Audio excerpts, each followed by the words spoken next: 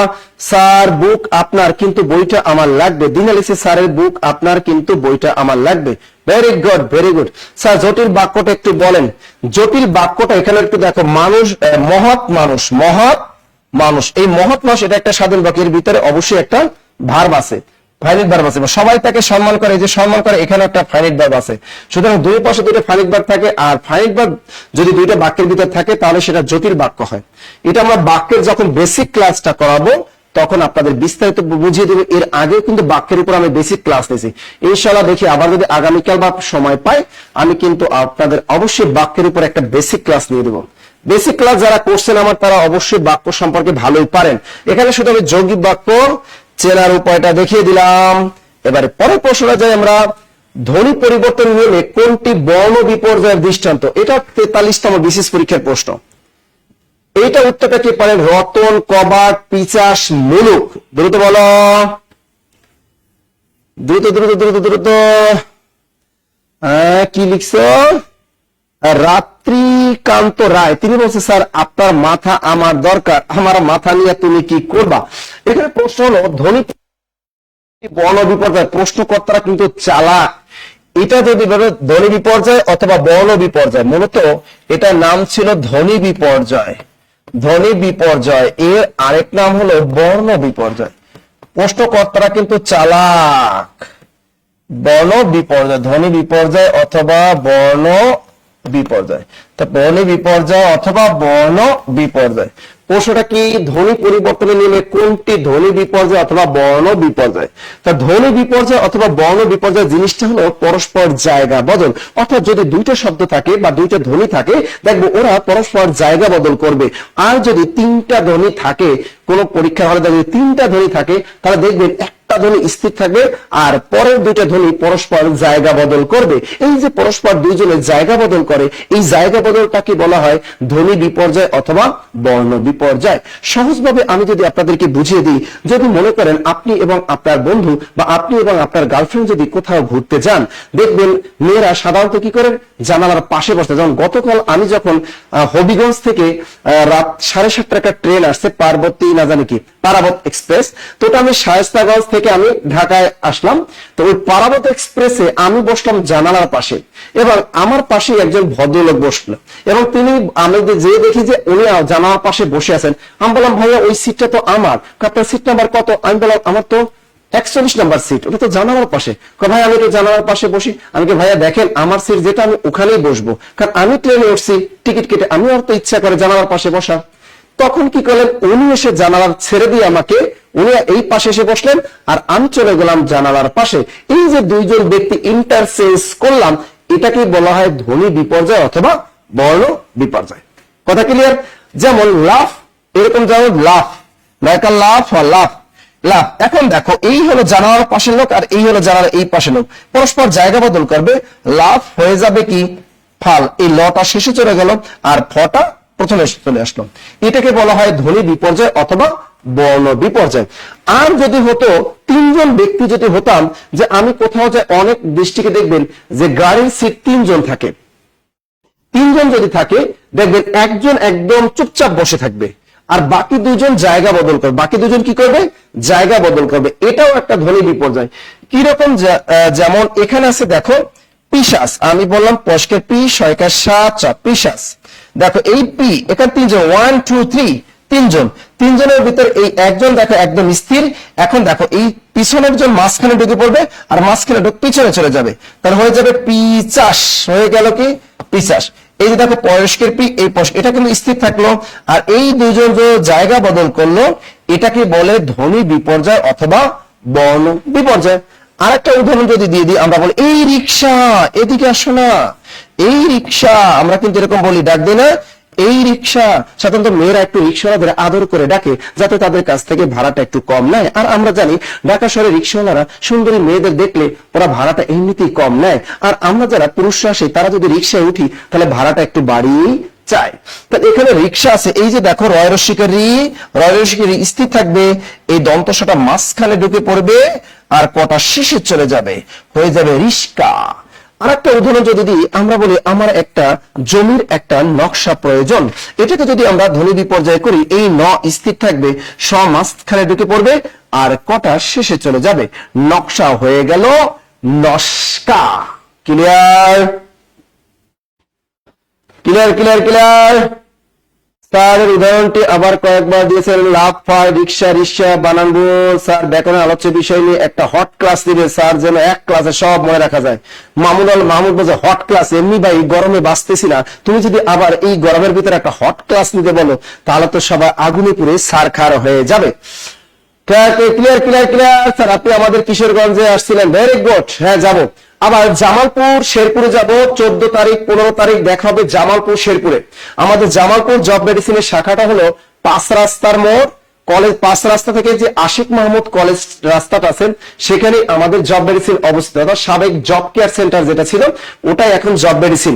এখানে আমার সাথে দেখা হবে 14 তারিখ সকাল 9টায় এবং 11টায়, এবং 14 তারিখ সেম টাইমে বিকাল 3টায় আপনাদের সাথে দেখা হবে আমাদের শেরপুর খরমপট্টি বলা হয় এই শেরপুর খরমপট্টিতে, সেখানে খরমপট্টি মন না জানি কি বলে, শেরপুরে IFIC ব্যাংকের 3 তলায় সেখানে আমাদের জব মেডিসিন আছে। শেরপুরে দেখা হবে আমার সাথে 14 তারিখ বিকাল 3টায় এবং 15 তারিখ বিকাল 3টায়, আর 14-15 তারিখ সকাল 9টা এবং 11টায় আমি থাকবো আমাদের জব মেডিসিন জামালপুর শাখায়। ইনশাআল্লাহ জামালপুর শেরপুর যারা আছেন দেখা হবে সবার সাথে।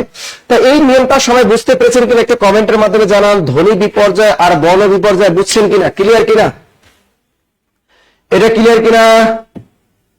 ক্লিয়ার ইনশাআল্লাহ। স্যার সন্ধ্যের একটা ক্লাস দেন, রোদেল আরমি, থ্যাংক ইউ। ঘটকালি করেন স্যার, আপনি আমাদের কিশোরগঞ্জে বিয়ে করেন। কিশোরগঞ্জে বিয়ে করবো, মাশাআল্লাহ। কিশোরগঞ্জের মেয়েরা অনেক সুন্দর নাকি? বাগধারা একটা ক্লাস নেন স্যার, বাগধারার উপর ক্লাস নেবো, রাতের আকাশ। আচ্ছা নিব, ওকে। এটা বোঝানো শেষ, আমরা পরের প্রশ্ন আপনাদের কাছে চলে যাচ্ছি। Wow wow wow wow wow, Manasa দেবীকে নিয়ে লেখা বিজয় গুপ্তের মঙ্গল কাব্যের নাম কি? এটা 44তম বিসিএস পরীক্ষার একটা প্রশ্ন। এই প্রশ্নের উত্তর যদি জানতে হয় আপনাকে বিস্তারিত জানতে হবে মনসা মঙ্গল কাব্য। ভালো করে শুনেন একটু, মনসা মঙ্গল কাব্য। আমরা জানি মঙ্গল কাব্যটা কি। এই মঙ্গল কাব্যের প্রধান ধারা হলো 3টি, একটা হলো মনসা মঙ্গল, 2 নম্বরে চণ্ডী মঙ্গল, 3 নম্বর হলো অন্নদা মঙ্গল। যে ধরনের কাব্য শ্রবণ করলে বা পাঠ করলে সর্বপ্রকার অকল্যাণ বিনাশ বা ধ্বংস হয় এবং পরিপূর্ণ একটা মঙ্গল লাভ হয় তাকেই বলা হয় মঙ্গল কাব্য। অন্য জায়গায় পাওয়া যায় বা অনেক পণ্ডিতদের মতে এই মঙ্গল কাব্যগুলো এক মঙ্গলবার পড়া শুরু করতো এবং আরেক মঙ্গলবার গিয়ে পড়া শেষ হতো, এই জন্য এই কাব্যগুলোকে বলা হতো মঙ্গল কাব্য। আর এই মঙ্গল কাব্যকে বলা হয় দেব দেবীদের কাব্য। পরীক্ষায় প্রশ্ন ধরতে পারে বিশেষ পরীক্ষায়, দেব দেবীদের কাব্য বলা হয় কাকে? এই মঙ্গল কাব্যকে বলা হয় দেব দেবীদের কাব্য। আর একটা প্রশ্ন আসতে পারে, মধ্যযুগের উপন্যাস বলা হয় কোন কাব্যকে? এই মঙ্গল কাব্যকে বলা হয় মধ্যযুগের উপন্যাস। চমৎকার দুইটা ব্যতিক্রম প্রশ্ন জানিয়ে দিলাম। মধ্যযুগের উপন্যাস বলা হয় কোন কাব্যকে? মধ্যযুগের উপন্যাস বলা হয় মঙ্গল কাব্যকে। দেব দেবীদের কাব্য বলা হয় কাকে? দেব দেবীদের কাব্য বলা হয় মঙ্গল কাব্যকে। কিনা কথা ক্লিয়ার? মঙ্গল কাব্যের প্রধান ধারা কয়টি? মঙ্গল কাব্যের প্রধান ধারা হলো 3টি। আবার বলে দিচ্ছি, এই মঙ্গল কাব্যের আদি কবিকে? মঙ্গল কাব্যের আদি কবি হলো কানা হরি দত্ত। তার বাড়ি কোথায়? পশ্চিমবঙ্গে, বাট তার কোন কাব্য আমরা খুঁজে পাই না। এবার যদি পরীক্ষায় প্রশ্ন আসে মঙ্গল কাব্যের জনপ্রিয় কবি কে, অর্থাৎ মঙ্গল কাব্যের শ্রেষ্ঠ কবিকে? এই মঙ্গল কাব্যের শ্রেষ্ঠ কবি হলো বরিশাল্লা, তার নাম হলো বিজয় গুপ্ত। তার বাড়ি হলো বরিশালের গৈলা গ্রামে। এই বিজয় গুপ্তের বাড়ি কোথায়? বরিশালের গৈলা গ্রামে। তাকে বলা হয় মনসা মঙ্গল কাব্যের শ্রেষ্ঠ কবি। মনে থাকবে, মনসা মঙ্গল কাব্যের শ্রেষ্ঠ কবি। আর তিনি একটা কাব্য রচনা করছেন মনসা মঙ্গল নিয়ে, ওই কাব্যটার নাম হলো পদ্মপুরাণ। নাম কি? পদ্মপুরাণ পদ্মপুরাণ পদ্মপুরাণ। প্রেমী নয় জীবনে আবার বিয়ে, মাহিন চৌধুরী। ওয়াও, তাহলে দেখো এখানে হবে পদ্মপুরাণ। এই বিজয় গুপ্ত যে একটা কাব্য লিখছে ওই কাব্যটির নাম পদ্মপুরাণ। একটা জিনিস মাথা ভিতরে গেঁথে রাখেন, এই পদ্মপুরাণ নামে শুধু বিজয় গুপ্তই না, এই পদ্মপুরাণ নামে আরো 2জন কবি কিন্তু লিখেছেন। তার একজনের নাম নারায়ণ দেব, লিখে রাখেন নারায়ণ দেব। নারায়ণ দেব, এই নারায়ণ দেব যে কাব্যটা লিখছে ওই কাব্যটার নামও কি? পদ্মপুরাণ। বিজয় গুপ্ত যে কাব্যটি লিখছে ওই কাব্যটির নাম হলো পদ্মপুরাণ। আরো আছে একজন দ্বিজবংশী দাস, নাম কি? আরো একজন আছে, লিখে রাখো ভাইয়ারা, দ্বিজবংশী দাস। দ্বিজবংশী দাস তিনি একটা কাব্য লিখছে, তার ওটার নামও কিন্তু পদ্ম পুরাণ। তার মনসা মঙ্গল কাব্যের আরেক নাম কি? পদ্ম পুরাণ। এই মনসা দেবীকে নিয়ে কাহিনী লিখছে কে কে? বিজয় গুপ্ত লিখছে। বিজয় গুপ্ত রচিত কাব্যের নাম পদ্ম পুরাণ। নারায়ণ দেব রচিত কাব্যের নাম পদ্ম পুরাণ। দ্বিজবংশী দাস এর কাব্যের নাম পদ্ম পুরাণ। এই দ্বিজবংশী দাসের বাড়ি কিন্তু আমাদের কিশোরগঞ্জ। কোথায়? কিশোরগঞ্জে। এই কিশোরগঞ্জে তার মেয়ে ছিল চন্দ্রাবতী। বাংলা সাহিত্যের প্রথম মহিলা কবি বলা হয় কাকে? চন্দ্রাবতীকে। রামায়ণের প্রথম মহিলা কবি বলা হয় চন্দ্রাবতী। দুটো বিখ্যাত উক্তি লিখে রাখেন, এই চন্দ্রাবতী সম্পর্কে দুটো বিখ্যাত তথ্য জেনে রাখেন। রামায়ণের প্রথম মহিলা অনুবাদককে? চন্দ্রাবতী। রামায়ণের প্রথম মহিলা অনুবাদককে? চন্দ্রাবতী।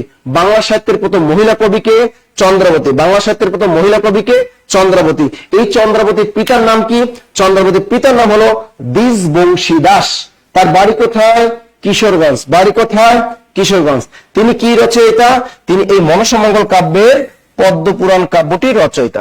আর এই নারায়ণ দেবের বাড়ি কিন্তু পশ্চিমবঙ্গে। নারায়ণ দেবের বাড়ি কোথায়? পশ্চিমবঙ্গে। এই বিজয় গুপ্তের বাড়ি কোথায়? বরিশালের গৈলা গ্রামে। কথা ক্লিয়ার, কথা ক্লিয়ার, কথা ক্লিয়ার, কথা ক্লিয়ার। আর এই যে দেখো, মনসা বিজয় নামে একজন কাব্য লিখেছেন, তার নাম বিপ্রদাস পিপিলাই। তাই মনসা বিজয় এটা একটা কাব্য। এই মনসা বিজয় কাব্যটির রচয়িতা বিপ্রদাস পিপিলাই। লিখে রাখো ভাইয়ারা, বিপ্রদাস পিপিলাই। তা বিপ্রদাস পিপিলাই কি লিখছেন? মনসা বিজয় কাব্যটি। পরীক্ষা আসতে পারে। এই মনসা বিজয় কাব্যটির রচয়িতা কি? বিপ্রদাস পিপিলাই লিখছেন। আর পদ্মাবতী কাব্যটির মূল রচয়িতা হলো মালিক মোহাম্মদ জাইসি। পদ্মাবতী কাব্যটির মূল রচয়িতা মালিক মোহাম্মদ জাইসি। আর এই পদ্মাবতী কাব্যটি প্রথম বাংলায় অনুবাদ করেন বাংলা সাহিত্যের পণ্ডিত কবি, বাংলা সাহিত্যের মহাকবি আলাওল। তা লিখে রাখেন, এই পদ্মাবতী কাব্যটির মূল রচয়িতা মালিক মোহাম্মদ জাইসি, হিন্দি কবি। তিনি হিন্দিতে রচনা করেন পদমাবত। এটি বাংলায় ট্রান্সলেট করেন আলাওল। তাহলে পদ্মাবতী কাব্যটি প্রথম বাংলায় অনুবাদ করেন কে? আলাওল, আলাওল, আলাওল। আর এই মনসা দেবীকে নিয়ে আরো একজন রাইটার লিখেছেন, তিনি হলেন কেতকা দাস ক্ষেমানন্দ। তার রচিত কাব্যের নাম কেতকা পুরাণ। এটাও লিখে রাখেন, কেতকা পুরাণ। কয়েকার কে তকেত কয়েকারে কা, কেতকা পশকে পুর একার না। কেতকা পুরাণ কাব্যটাকে লিখছে, কেতকা পুরাণ কাব্যটি লিখছে কেতকা দাস ক্ষেমানন্দ। কেতকা দাস ক্ষিয়তেকার ক্ষেমানন্দ। দ্রুত লেখো, দ্রুত দ্রুত দ্রুত।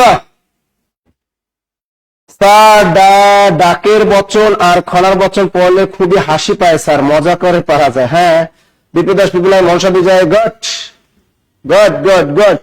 আপনারা পারতেছেন তো? সবাই লিখে রাখতেছেন তো? ভাই বিশেষ পরীক্ষা দেন, প্রাইমারি দেন, 10 থেকে 20 নম্বর গ্রেড পরীক্ষা দেন, এই প্রশ্নগুলো কাজে লাগবে। আর প্রাইমারি পরীক্ষা দেন, আপনি হাড্ডাহাড্ডি লড়াই হবে এবার প্রাইমারি পরীক্ষায়। ওইসব জিনিস ভুলে যান যে লক্কর চক্কর পড়াশোনা করবেন আর ওই খয়রাতি মার্কা পড়াশোনা করবেন, ওইটা দিয়ে প্রাইমারিতে এবার চাকরি পেতেন না। এবার 75-এর ভিতরে যাদের 70+ নম্বর রাখতে পারবেন তাদের প্রাইমারিতে চাকরি হবে, আর বাকিগুলোর জীবনে চাকরি হতো না। ওই দিন ভুলে যান, আগে 40, 45, 50 পেয়েও প্রাইমারিতে চাকরি করতেছে হাজার হাজার মানুষ। 40-45 যাদের বন্দুক কোটা ছিল, নারী কোটা ছিল, পোষ্য কোটা ছিল, এই 3 ধরনের কোটার বলিতে তারা চাকরি পেয়েছে। কিন্তু এবছর কিন্তু বন্দুক কোটাও নাই, কোন পোষ্য কোটাও নেই, কোন নারী কোটাও নেই। সুতরাং 93% মেধা দিয়ে লড়াই করতে হলে সেখানে কিন্তু আপনাকে অবশ্যই 75-এর ভিতরে 70+ নম্বর আপনাকে ক্যারি করতে হবে, তাহলেই এই কাঙ্ক্ষিত প্রাইমারি জবটা পাওয়া সম্ভব। কথা ক্লিয়ার? কথা ক্লিয়ার? স্যার একটা গল্প শোনান, এত পড়া ভালো লাগে না। এই যে কি নীলিমা আকন্দ, তিনি বলেছেন স্যার একটি গল্প শোনান, এত পড়া ভালো লাগে না। এই ধরনের গল্প শুনতে হলে, আমি যে ধরনের গল্প পারি এই ধরনের গল্প তুমি লাইভে শুনতে পারবা না। এই ধরনের গল্প শুনতে হলে রাত 12টার পরে শুনতে হবে। রাত 12টা থেকে ভোর 4টা পর্যন্ত এই গল্পগুলা শুনতে হবে তোমাকে এক নাগাড়ে। তাহলে হয়ে গেল। এখানে আবার বুঝে দিচ্ছি, মনসা দেবীকে নিয়ে লেখা বিজয় গুপ্তের মঙ্গল কাব্যের নাম পদ্মপুরাণ। পদ্মপুরাণ নিয়ে আরো যে কবিরা লিখেছেন তিনি হলেন নারায়ণ দেব, তিনি পদ্মপুরাণ নামে কাব্য লিখছে, এবং দ্বিজবংশী দাস তিনি একটা কাব্য লিখছেন, এবং দেখেন আবার কে বিপ্রদাস পিপিলাই তিনি একটা কাব্য লিখেছেন, নাম হলো মনসা বিজয়। আর কেতকা পুরাণ নামে একটা কাব্য লিখছেন কেতকা দাস ক্ষেমানন্দ। আমরা পরের প্রশ্ন চলে যাই,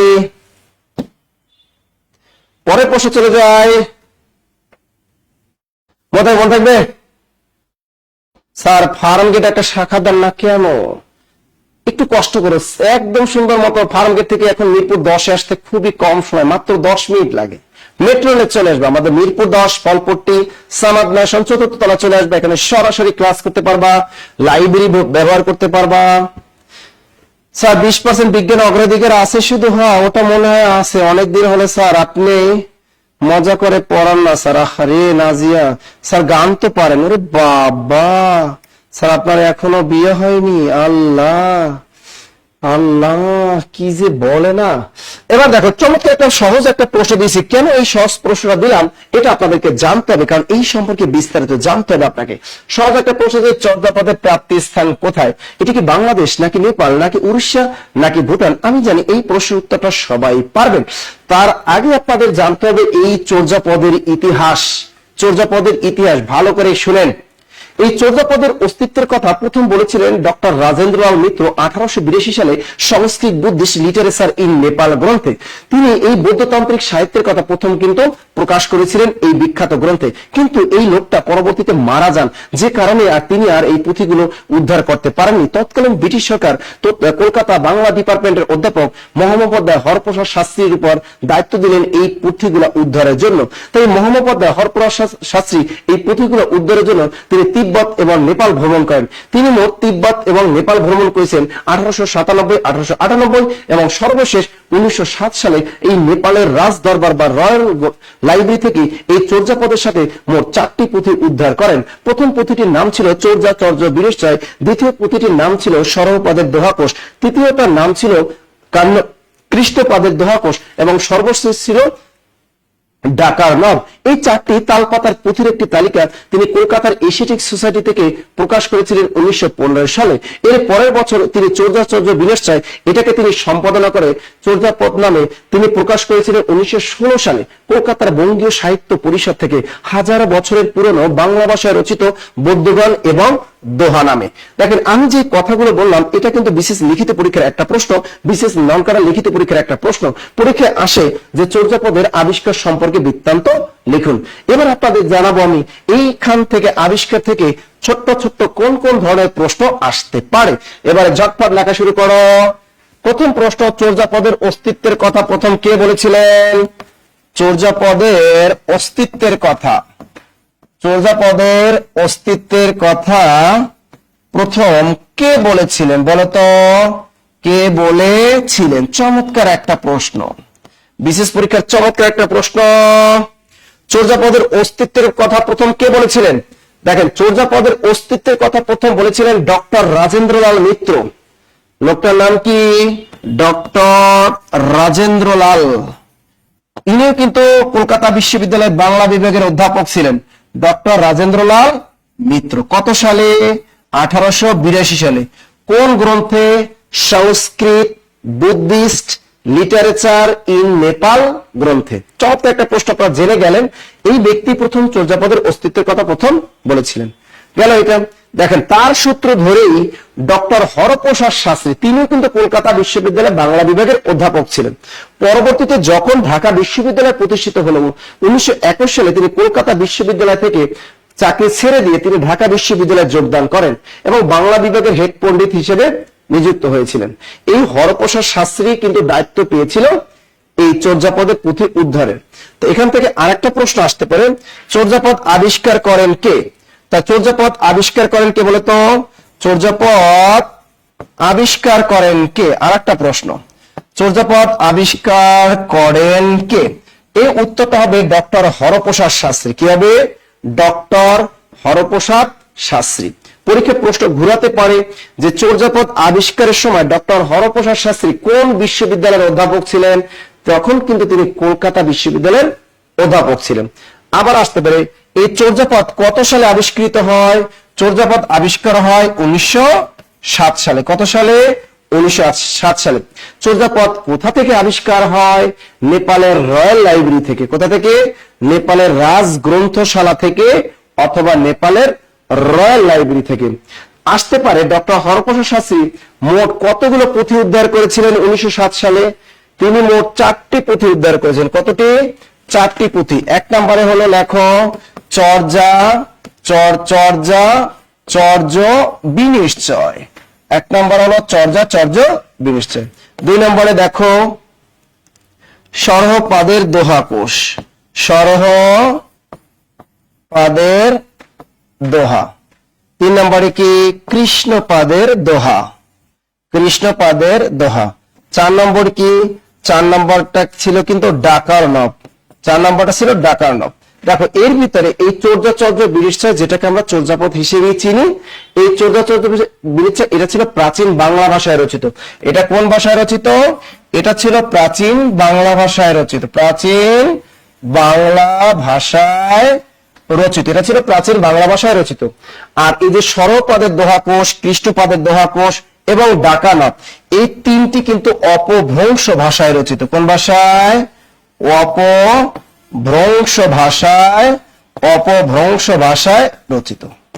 দেখো কি হলো, তিনি এই যে ডক্টর হরপ্রসাদ শাস্ত্রী 1907 সালে নেপালের রয়্যাল লাইব্রেরি থেকে এই 4টি পুঁথি উদ্ধার করেন। প্রথম পুঁথিটির নাম ছিল চর্য বিনিশ্চয়, যেটি প্রাচীন বাংলা ভাষায় রচিত, এটাই কিন্তু আমরা চর্যাপদ হিসেবে চিনি। এরপরে দেখো সরহপাদের দোহাকোষ, আর একটা কৃষ্ণপাদের দোহাকোষ, আর একটি ডাকার্ণব, এই 3টি কিন্তু অপভ্রংশ ভাষায় রচিত।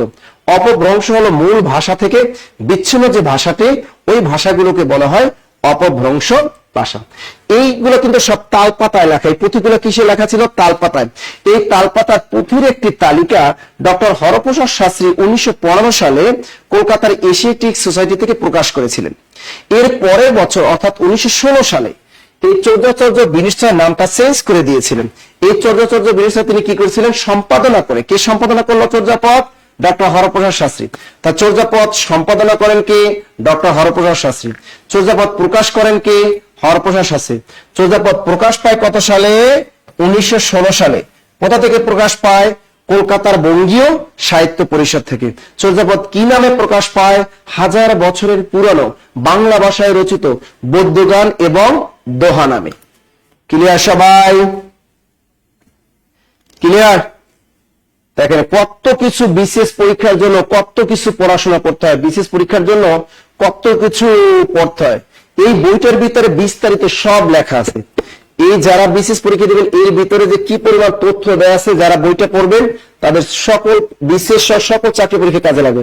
আপনি এই বইটা যাকে গিফট করবেন, আপনি বয়ফ্রেন্ড, গার্লফ্রেন্ড, আপনার ওয়াইফকে গিফট করতে পারেন, হাজবেন্ডকে গিফট করতে পারেন, যাকে গিফট করবেন আপনাকে বুকে জড়াই নেবে। বলে দিলাম, কেরিয়ার প্লাস বইটা যাকে গিফট করবা তোমাকে বুকে জড়াই নেবে ইনশাআল্লাহ। মাহমুদা স্যার ক্লাস অনেক ভালো লাগে, থ্যাংক ইউ স্যার। আমার কমেন্ট পড়েন না কেন? পড়লাম তো। ক্লিয়ার? ওকে, আমাদের নেক্সট প্রশ্ন। রাত এখনো অনেক, রাত 11টা বেজে গেছে। পরের প্রশ্নটা দেখি আমরা কি। বাংলা সাহিত্যে প্রথম মহিলা উপন্যাসিকের নাম কি? বেগম রোকেয়া, কাদম্বরী দেবী, স্বর্ণকুমারী দেবী, নাকি নুরুন নাহার ফয়জুন নেসা? দ্রুত উত্তরটা করো। বাংলা সাহিত্যের প্রথম মহিলা উপন্যাসিকের নাম কি? বাংলা সাহিত্যের প্রথম মহিলা উপন্যাসিকের নাম কি? স্বর্ণকুমারী দেবী নাকি কাদম্বরী দেবী? এখানে দেবী বানানটা লেখা হয় নাই, কোনটা? দ্রুত বলো, দ্রুত দ্রুত দ্রুত দ্রুত দ্রুত দ্রুত দ্রুত দ্রুত। এটা কি হবে বলো তো? বাংলা সাহিত্যের প্রথম মহিলা উপন্যাসিকের নাম কি? দ্রুত বলো। বাংলা সাহিত্যের প্রথম, এই যে গ নাম্বার বলছেন, গট খেয়াল করো না, বইটার দাম 400 টাকা। চর্যাপদ, মনসামঙ্গল এগুলো বাদ দেয়া লাগে, বাদ দেয়া লাগে। আচ্ছা দেখো, বাংলা সাহিত্যের প্রথম মহিলা উপন্যাসকের নাম স্বর্ণকুমারী দেবী, খেয়াল করো। আর বাংলা সাহিত্যের প্রথম মহিলা কবি চন্দ্রাবতী, লিখে রাখো। বাংলা সাহিত্যের প্রথম মহিলা কবি, বাংলা সাহিত্যের প্রথম মহিলা কবিকে লিখে রাখো চন্দ্রাবতী, চন্দ্রাবতী। আর বাংলা সাহিত্যের প্রথম মহিলা উপন্যাসক স্বর্ণকুমারী দেবী, তিনি হলেন আমাদের রবি ঠাকুরের বোন, নাম স্বর্ণকুমারী দেবী। দ্রুত লিখে রাখেন, এই প্রশ্ন দুটো আসে কিন্তু। আর বেগম রোকেয়া কি? এটা হলো নারী জাগরণের অগ্রদূত, বাঙালি নারী জাগরণের অগ্রদূত, নারী জাগরণের অগ্রদূত, নারী জাগরণের অগ্রদূত অথবা নারী জাগরণের পথিকৃৎ।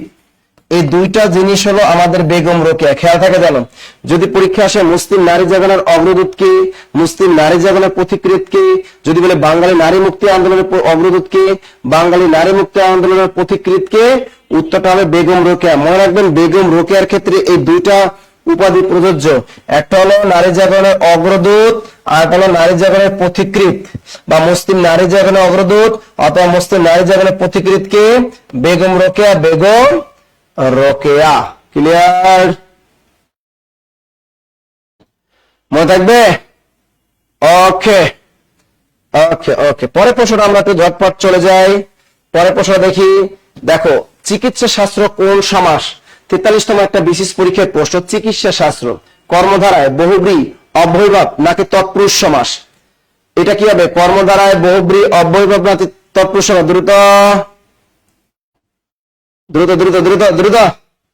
বা চিকিৎসা শাস্ত্র, দেখো এই একটা জিনিস, চিকিৎসা শাস্ত্র পরীক্ষা এ রিলেটেড প্রশ্ন আসতে পারে দর্শন শাস্ত্র, পরীক্ষা আসতে পারে নীতিশাস্ত্র, নীতিশাস্ত্র এই রিলেটেড প্রশ্ন আসতে পারে।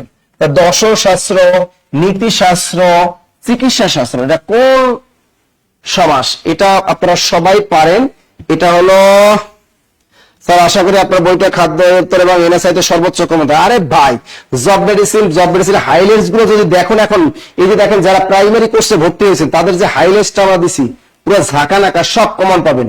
এবং 11 থেকে 20তম গ্রেডের প্রিলি এবং লিখিত যে হাইলাইটসটা আমরা তৈরি করতেছি, এই বইটা আপনার 5 দিনের ভিতরে ইনশাআল্লাহ হাতে পাবেন সবাই। এবং এই বইটার ভিতরে ইনশাআল্লাহ সকল চাকরি পরীক্ষায় প্রিলি লিখিত সব পরীক্ষায় শতভাগ কমন পাবেন। আর নিবন্ধন পরীক্ষা যারা দিবেন তাদের জন্য বেস্ট একটা বই আসতেছে। এই বইটা বা মার্কেটে আসতে 1 সপ্তাহ সময় লাগবে।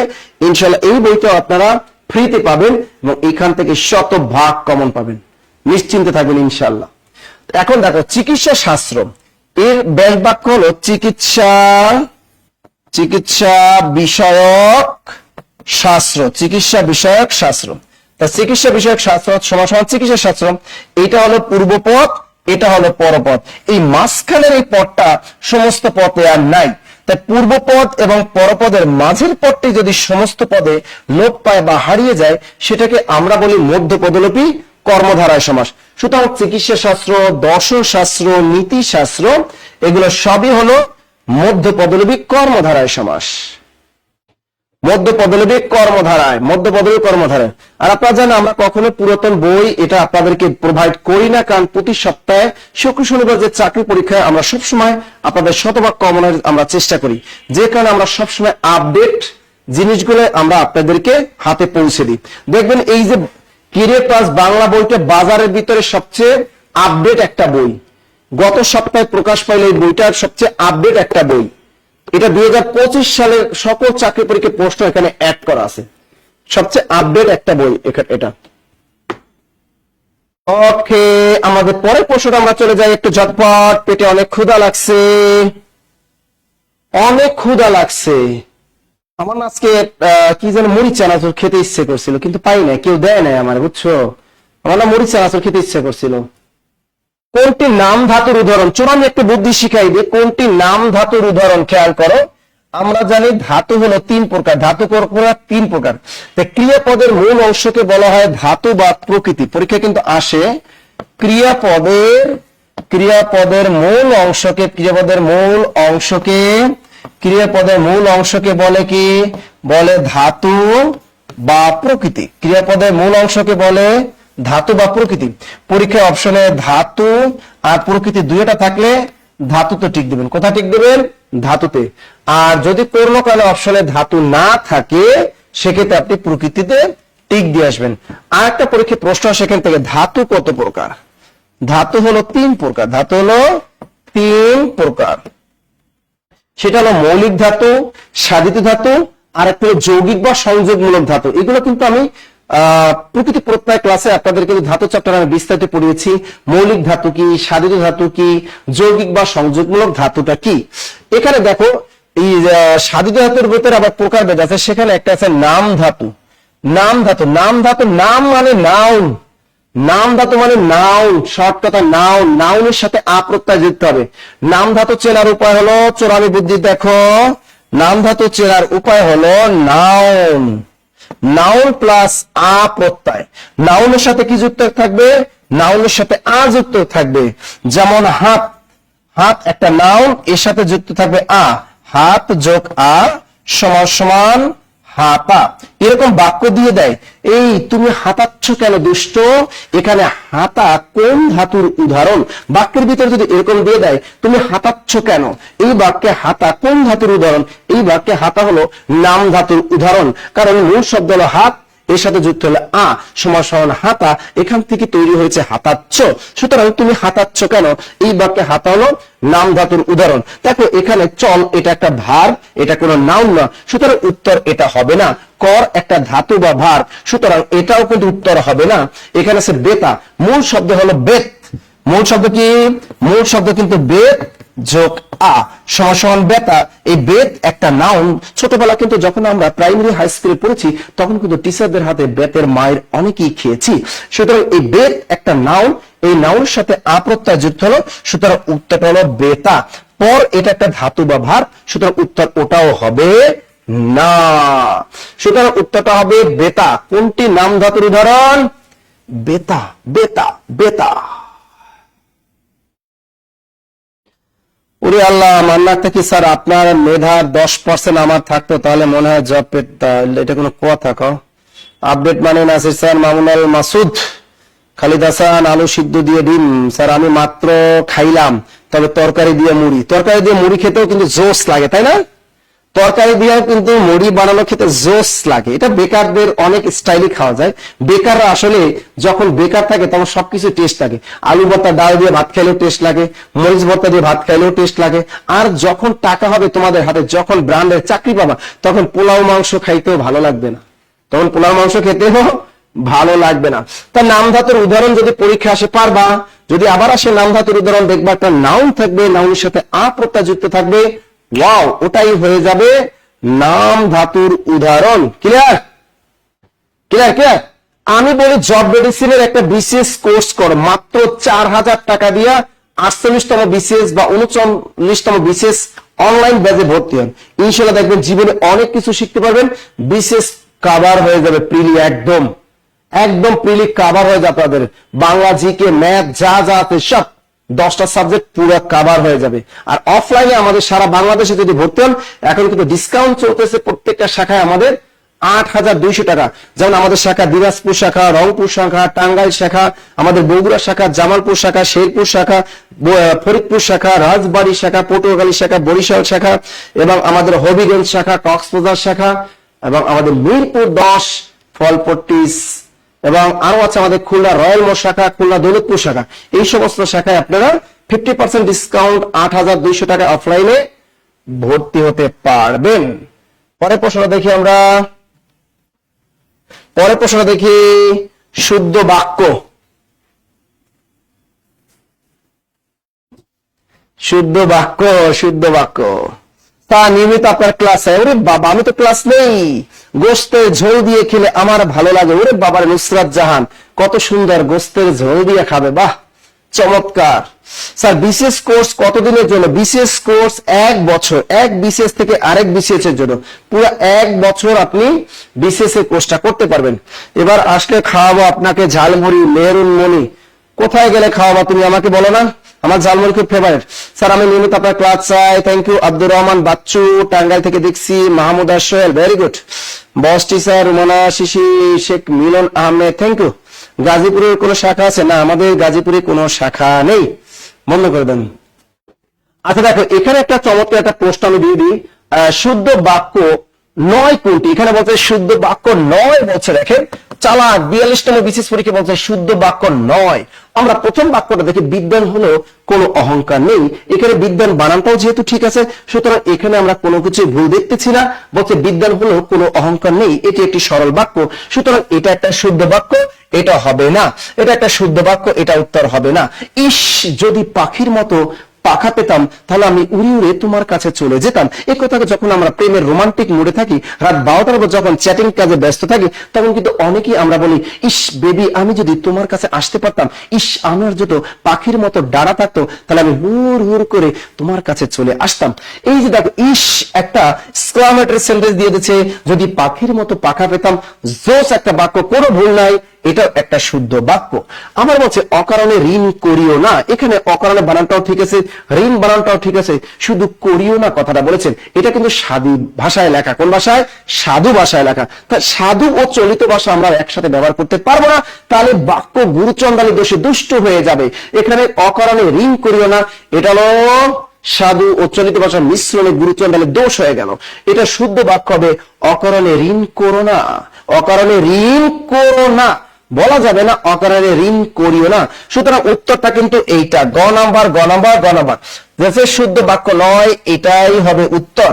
আর হয়তো সোহমা আসতে পারে, এটাও একটা শুদ্ধ বাক্য, কোনো ভুল নেই।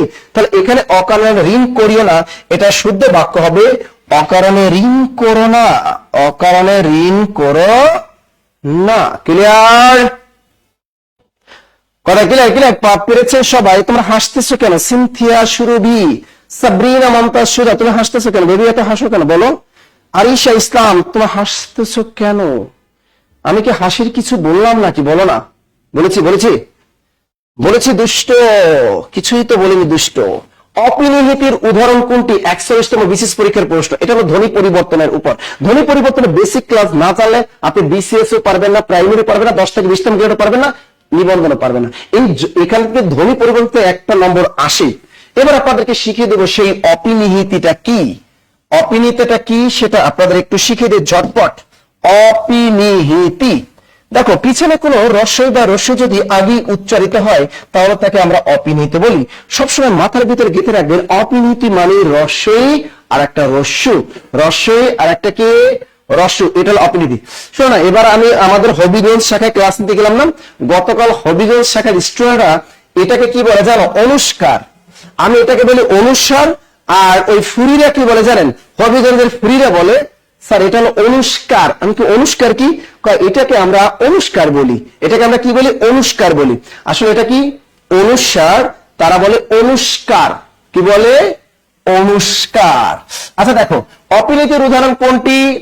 এই রস্যই রস্যু। দেখো এখানে আমি যদি বলি চারি, চারি, এই যে দেখো চারি, এই যে রস্যইটা এটা মাঝখানে ঢুকে পড়বে। এই চয়কার চা, চয়কার চা, এই রসে টুস করে মাঝখানে ঢুকে পড়বে এই র, র ঠিক থাকবে, কোনো চেঞ্জ হবে না। অর্থাৎ এখানে প্রথমটা আর শেষেরটা ঠিক থাকবে। এই রস্যই কারটা রস্যই ধ্বনিতে রূপান্তর হয়ে যাবে। এটাকে বলে অপিনিহিতি। চারি, চার। এবার বলে মারি, এই তো দুষ্ট, তোমাকে একটু মারি। তা দুষ্ট মারে কিন্তু অনেক দেখবা, অনেক জায়গায় দেখি, পার্কে দেখি, রিক্সায় দেখি, বিভিন্ন জায়গায় দেখি গার্লফ্রেন্ড বয়ফ্রেন্ডকে এরকম কি করে? দুষ্ট মায়ের দেয়। এই মায়ের গুলো কিন্তু অনেক জোস, এই মায়ের কোনো ব্যথা পায় না, এই মায়ের গুলো কোনো ব্যথা পায় না। তা মারি আবার কখনো বলে এই দুষ্ট, তোমাকে কিন্তু একটা মায়ের দিব। তা এই যে দেখো ময়কার মা, ময়কার মা, এই র, এই র, এই রস্যই কাটা রস্যই হিসেবে হয়ে গেল। তা বলে মারি, তোমাকে একটু মারি, আবার বলে কি তোমাকে কিন্তু মায়ের দিব। এটা হলো রোমান্টিক মায়ের বা রোমাঞ্চকর মায়ের। এই মায়ের খেতে হাজারো পুরুষ অল টাইম রেডি, হাজারো প্রেমিক অল টাইম রেডি। তাহলে মারি, মায়ের। চারি, চার। আজি, আইজ, এই দুষ্ট, আজই কিন্তু তোমাকে আসতে হবে।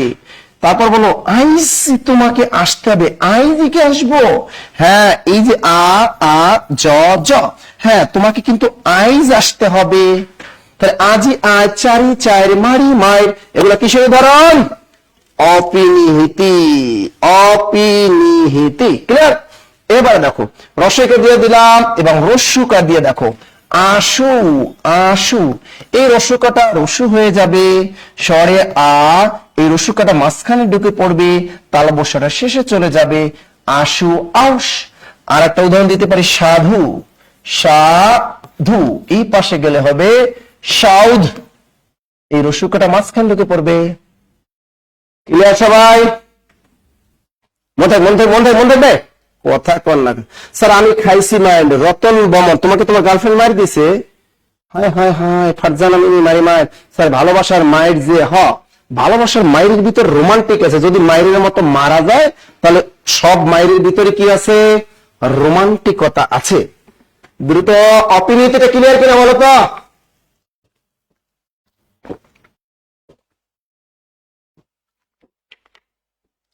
অপিনিহিতি ক্লিয়ার কিনা? দ্রুত দ্রুত দ্রুত দ্রুত। দ্রুত এই পরে আমরা পরের প্রশ্নটা আমরা চলে যাই, দেখি পরের প্রশ্নটা কি অপেক্ষা করতেছে। প্রাচুর্য অন্তস্থ জ সমান সমান প্রাচুর্য, এটা কি হবে? এটা অনুসার পরে না, এটা হবে প্রাচুর্য।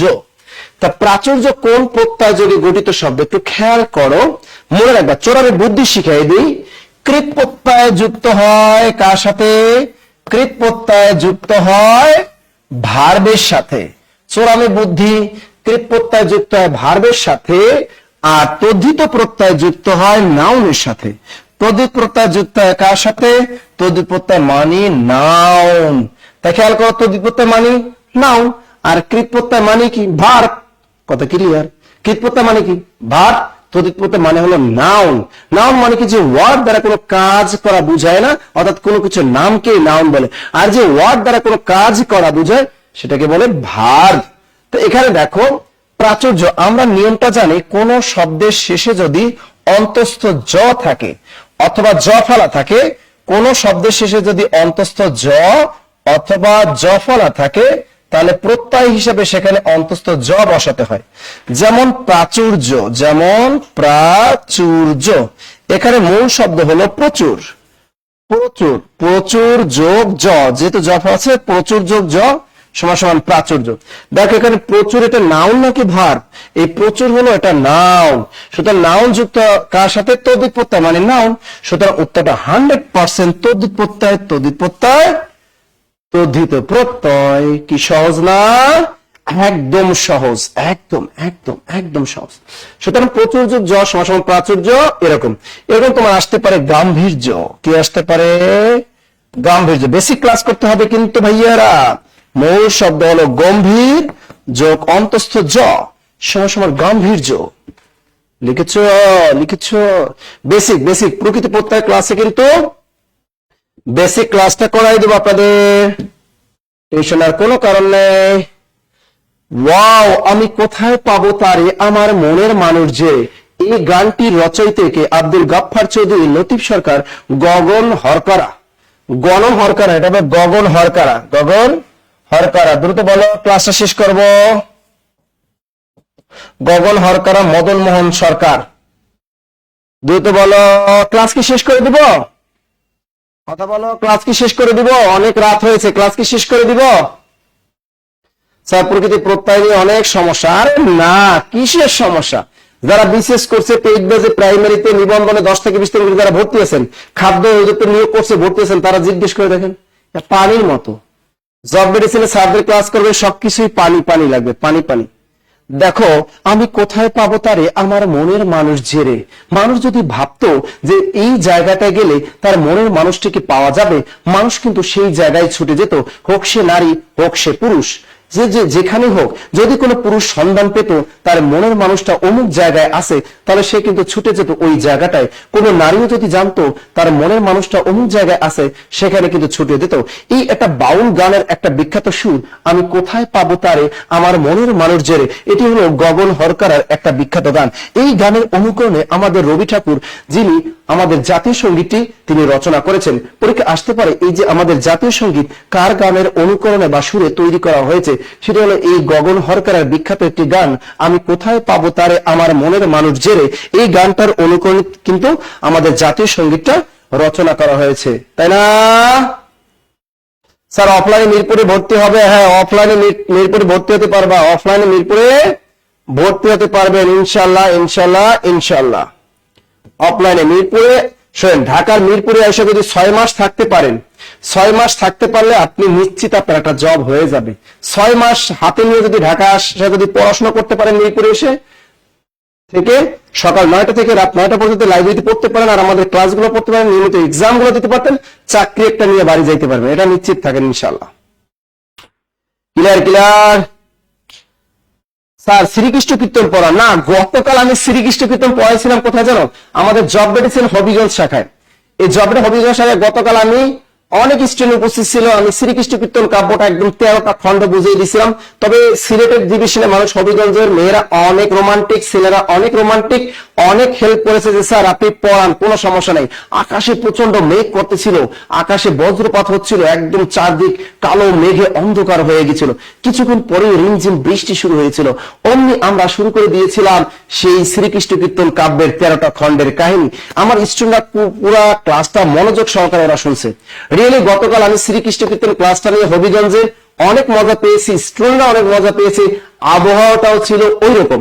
ইনশাআল্লাহ আপনাদেরকে ওরকম আবার শ্রীকৃষ্ণ কীর্তন পড়াবো আর একদিন।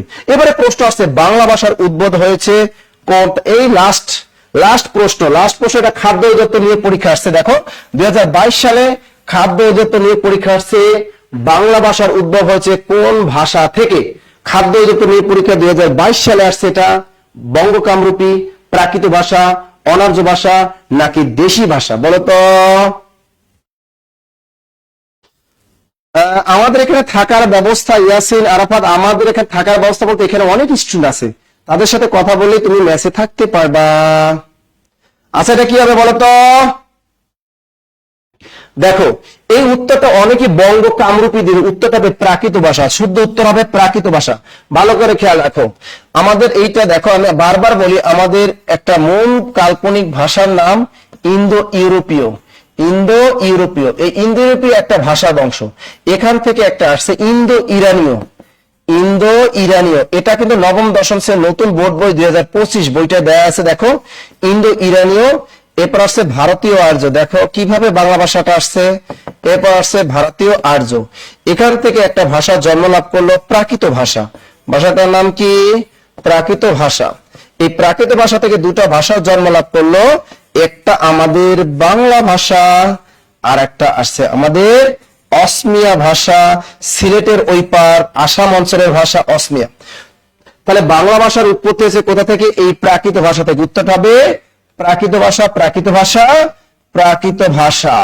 যদি কোনো কারণে প্রাকৃত ভাষা না থাকে, সেক্ষেত্রে আপনি বঙ্গ কামরূপীতে টিক দিয়ে আসবেন। মনে থাকে জানো, বঙ্গ কামরূপীতে টিক দিয়ে আসবা, মনে থাকবে। কোনো কারণে অপশনে যদি প্রাকৃত ভাষা না থাকে, সেক্ষেত্রে বঙ্গ কামরূপীতে টিক দিয়ে আসতে হবে। কিন্তু অপশনে প্রাকৃত ভাষা, বঙ্গ কামরূপী দুটোটাই থাকলে টিক দিতে হবে প্রাকৃত ভাষা। ক্লিয়ার? এই তথ্য সূত্র বাংলা একাডেমি, আধুনিক বাংলা ব্যাকরণ, বাংলা একাডেমি প্রমিত বাংলা ভাষা ব্যাকরণ এবং নবম দশম শ্রেণীর নতুন বোর্ড বই, উচ্চ মাধ্যমিক হায়াত মাহমুদ স্যারের বই, ভাষা শিক্ষা বই, সব জায়গায় লেখা আছে বাংলা ভাষার উৎপত্তি হয়েছে প্রাকৃত ভাষা। ক্লিয়ার? মনে থাকবে। স্যার আপনার ক্লাসটা অফলাইনে করতে পারলাম না, বৃষ্টির জন্য যেতে পারলাম না। হারে নাজনীন চৌধুরী মিস করল না, প্রাকৃত নাতে বঙ্গ গট। ওকে। বউ না থাকলে শালী, বউ না থাকলে কি শালী, বউ না থাকলে শালী। এই যে দেখো এটা প্রশ্ন, এটাও খাদ্য অধিদপ্তর নিয়ে পরীক্ষা প্রশ্ন 2012 সালে একটা প্রশ্ন। বাংলা সাহিত্যে মরমী কবি বলা হয় কাকে? বানান ভুল। বাংলা সাহিত্যে মরমী কবি বলা হয় কাকে? বাংলা সাহিত্যে মরমী কবি বলা হয় হাছন রাজাকে। আমরা সবাই জানি এই হাছন রাজা, তার বাড়ি হলো সুনামগঞ্জ। এই বাংলা সাহিত্যের একজন বিখ্যাত, তিনি হলো হাছন রাজা, তিনি হলেন, তার বাড়ি হলো সুনামগঞ্জ। তাকে বাংলা সাহিত্যে মরমী কবি বলা হয় হাছন রাজাকে, তাই না?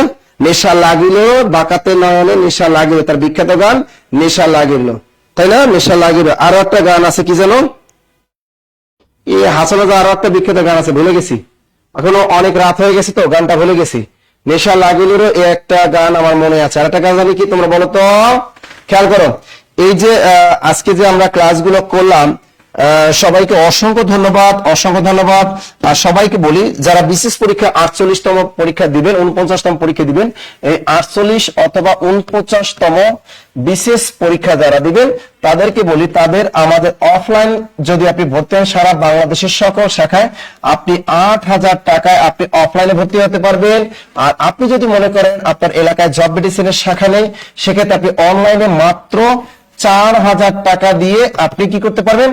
1 বছরের পূর্ণাঙ্গ ফুল কোর্স করতে পারবেন আমাদের জব মেডিসিনে।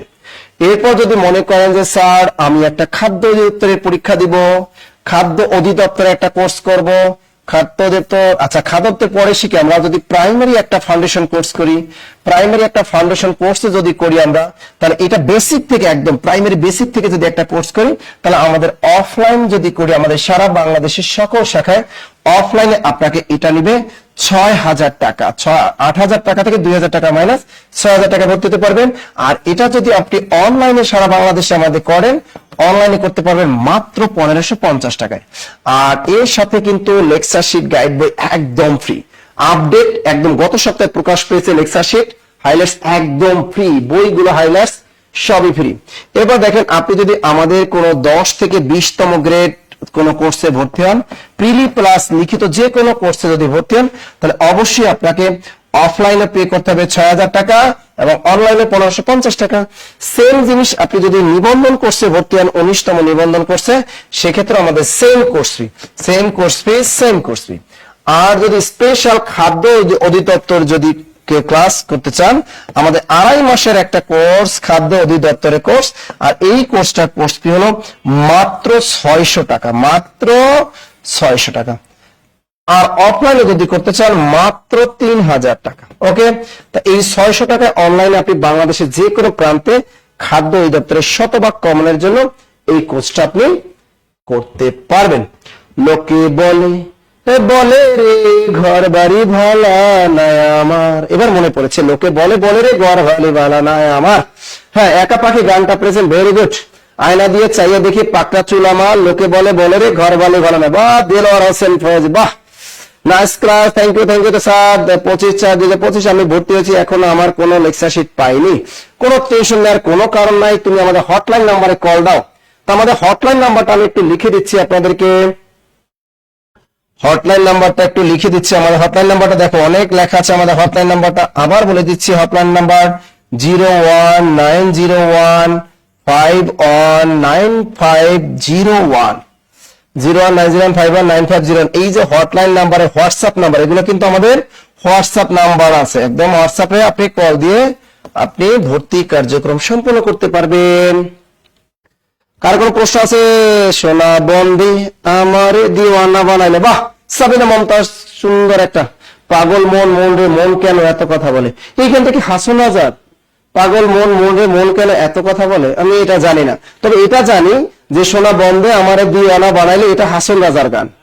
নেশা লাগিলে লাগবে, এটা এটা হাসন রাজা, এটা হাসন রাজা, বাহ। তার আর কোনো কাছে? ওকে, এই যে দেখো আমাদের জব ভ্যাকেন্সি ভর্তি কোর্স সংক্রান্ত বিস্তারিত জানতে যোগাযোগ করুন আমাদের 501, 502 এরকম একদম 509 পর্যন্ত আছে। আর যাদের কোনো আর্থিক সমস্যা যাদের থাকবে, তারা আমাদের হটলাইন নাম্বারে কল করে আপনার আর্থিক সমস্যার কথা বলবেন, ইনশাআল্লাহ আপনাদেরকে ভর্তি করতে পারবেন। একটা স্ক্রিনশট রেখে দেন সবাই, একটা স্ক্রিনশট রেখে দেন।